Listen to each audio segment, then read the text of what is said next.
एक समय की बात है। एक गांव में एक किसान अपने बेटे के साथ रहता था। वह जीवन के कठिन से कठिन परिस्थिति में शांत और पॉजिटिव रहता और हमेशा यह कहता, जो होता है अच्छे के लिए होता है, बस ईश्वर पर विश्वास रखो। उसके पास एक घोड़ा भी था जिससे वह बहुत प्यार करता था और उस घोड़े को अपने परिवार का सदस्य मानता था। एक दिन वह घोड़ा कहीं चला गया। किसान ने पूरे गांव में खोजा पर उसे घोड़ा कहीं नहीं मिला।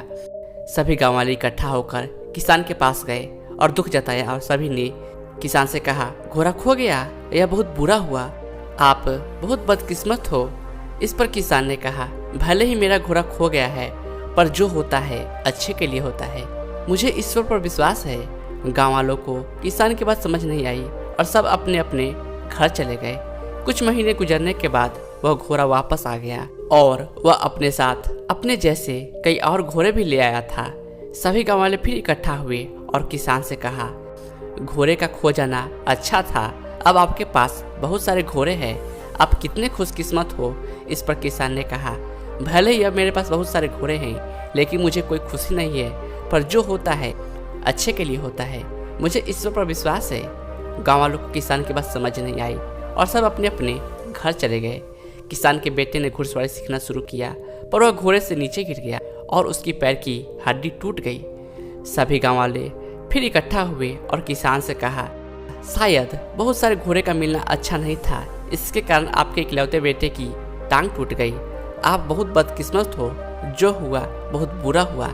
इस पर किसान ने कहा, भले ही मेरे बेटे की टांग टूट गई है पर जो होता है अच्छे के लिए होता है, मुझे ईश्वर पर विश्वास है। गाँव वालों को किसान की बात समझ नहीं आई और सब अपने अपने घर चले गए। कुछ समय बाद राज्य में हमला हो गया। राजा की सेना कम पड़ने लगी, इसलिए राज्य के सभी जवान लड़कों को सेना में भर्ती होना पड़ा, पर उस किसान का बेटा बच गया क्योंकि वह घायल था। सभी गाँव वालों फिर इकट्ठा हुए और किसान से कहा, आपके बेटे की टांग टूट गई, इस कारण आपका बेटा युद्ध में जाने से बच गया, आप बहुत खुशकिस्मत हो, पर हम सब बहुत दुखी हैं क्योंकि हमारे बच्चों को युद्ध में जाना पड़ा। अब हमें नहीं पता वो वापस आएंगे भी या नहीं। हमने आपको जीवन के कठिन से कठिन परिस्थिति में भी शांत और पॉजिटिव रहते देखा है, आप ऐसे कैसे कर लेते हैं। यह सुन उस किसान ने कहा, हमेशा खुश, शांत और पॉजिटिव बने रहने के लिए दो चीज़ों का ज्ञान होना जरूरी है। पहला, लोगों की बातों को ज़्यादा ध्यान मत दो, क्योंकि लोगों की बातों का ध्यान देने का मतलब अपने खुशियों की रिमोट कंट्रोल दूसरों के हाथ में देना है। यदि लोग आपकी तारीफ करेंगे तो आप खुश हो जाएंगे, अगर बुराई करेंगे तो आपको गुस्सा आएगा।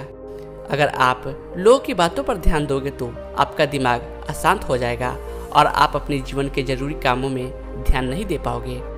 और दूसरी बात, कभी भी किसी घटना को अच्छा है या बुरा है नहीं कहना चाहिए, क्योंकि जिस प्रकार किसी पुस्तक के केवल एक वाक्य को पढ़कर नहीं बताया जा सकता कि पूरी पुस्तक अच्छी है या बुरी, उसी प्रकार जीवन के किसी एक घटना को देखकर यह नहीं बताया जा सकता कि पूरे जीवन के लिए वह घटना अच्छी थी या बुरी, क्योंकि आज अच्छी लगने वाली घटना कल बुरी साबित हो सकती है और आज बुरी लगने वाली घटना कल अच्छी साबित भी हो सकती है।